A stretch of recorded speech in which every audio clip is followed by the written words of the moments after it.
Bonjour à toutes et à tous. Je m'adresse à vous depuis la terrasse du centre technique municipal, un lieu que bien peu d'entre vous connaissent. Et pourtant, il est le siège de l'activité de centaines d'agents communaux.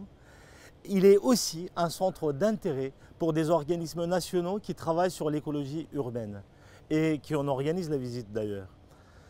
C'est que notre CTM est un bâtiment précurseur en matière de normes environnementales. Toiture végétalisée, éolienne, panneaux solaires, récupération des eaux en bassins ouverts et même des ruchers. Sa conception a même été récompensée en 2007 par le Grand Prix de l'environnement Île-de-France. C'est une transition toute trouvée pour vous parler du grand rendez-vous du mois de novembre, la conférence locale du climat. Du 16 novembre au 9 décembre, vous allez pouvoir donner votre avis et faire des propositions lors des conférences, des ateliers et des mises en situation qui seront programmées. Mais aussi visiter des expositions et faire des balades urbaines. Nous allons parler énergie, mobilité, pollution, transport, nature en ville, déchets et éco-exemplarité. Autant d'occasions pour construire avec vous des actions locales en faveur de l'environnement. Notre planète souffre. Nous vivons des dérèglements profonds provoqués par les comportements humains et les grandes industries. C'est l'humanité tout entière qui est aujourd'hui en péril.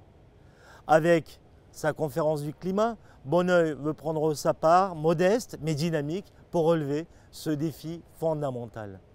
Lors de la soirée d'ouverture, mercredi 16 novembre à 18h30 à la salle Gérard Philippe, nous aurons le plaisir d'accueillir des partenaires institutionnels et des experts, dont Robert Vautard, météorologue et climatologue réputé, qui a participé à l'écriture du dernier rapport du GIEC. Nous vous attendons nombreux à cette soirée qui se terminera dans une ambiance musicale et autour d'un repas partagé. La crise climatique et le contexte de guerre en Ukraine ont aggravé une crise énergétique mondiale qui existait déjà. Vous êtes les premiers à subir les conséquences de l'explosion du prix de l'énergie sur le montant de vos charges locatives ou de propriété. Mais l'explosion du prix du gaz, de l'eau et de l'électricité n'a pas épargné les collectivités. Nous avons estimé une augmentation de l'ordre de 200% sur les fluides de nos équipements publics. Cela se traduit concrètement par une dépense supplémentaire et imprévue de 3 millions d'euros sur le budget 2023. Autant d'argent à trouver et en moins pour les services publics. Il y a quelques jours, je me suis adressé à vous à ce sujet avec une nouvelle campagne de pétition que je vous invite à signer.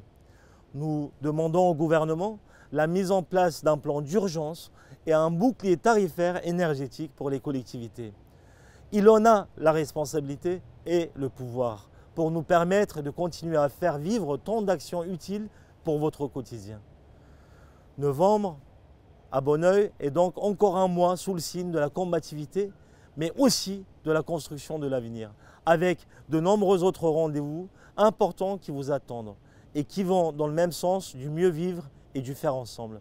Droits de l'enfant, lutte contre les violences faites aux femmes, une marche connectée, le droit à la culture avec des expositions comme celle du célèbre artiste C215. Mais aussi commémoration de la fin de la Première Guerre mondiale du 11 novembre, qui prend une dimension toute particulière dans ce contexte actuel. Devant le risque d'un embrasement mondial et de la menace nucléaire, tout doit être entrepris par les États et l'Union européenne en premier lieu pour arrêter ce conflit qui n'apporte que du malheur au peuple et des profits aux va-t-en-guerre. Vous le voyez, les prochaines semaines sont riches et pleines d'enjeux. Notre équipe municipale et les agents de la ville travaillent chaque jour pour que Bonneuil évolue toujours en mieux. Et c'est avec votre participation active à ces événements qu'ils prennent tout leur sens. Alors, retrouvons-nous vite sous les couleurs du climat d'automne pour des services publics, des droits humains et environnementaux, du progrès social pour toutes et tous. À très bientôt.